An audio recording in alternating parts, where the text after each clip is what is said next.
there's a lot of other things we could do because of this crisis. I mean, in China, there are 40,000 doctors, nurses, and respiratory technicians went from all over China to Wuhan and helped the Wuhan doctors fight the virus. There's no more virus in Wuhan. Those doctors have all gone home. There have been victory parades for them, gratitude, flowers, and everything. They're heroes. They have skills in fighting COVID-19. Any doctor will tell you that an old doctor who has seen the cases before knows what to look for. A young doctor who has never seen a case before is scared and nervous and doesn't know what to look for.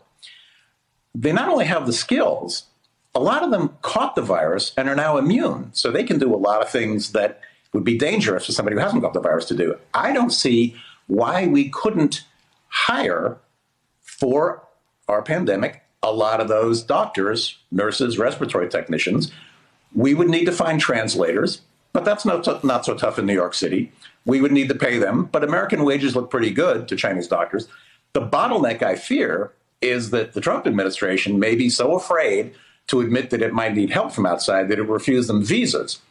But again, that would cost lives. I think that would be a mistake. I mean,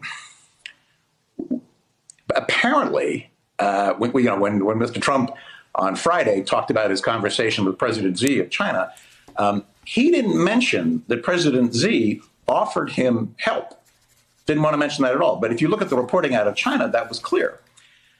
I think it's not a good idea to keep insulting China and baiting them, because if you look far enough down the road, President Trump may have to go to them with his hat in his hand, because we're going to be able to design a great vaccine, but I don't know if we're going to be able to run our vaccine plants if too many are sick.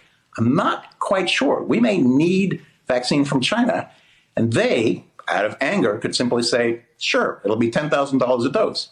And that's the free market working with you on the bad end of the stick. We don't want to face that. So I think we got to think about opportunities here for being smart about getting a hold of the supplies we need, getting a hold of the expertise we need.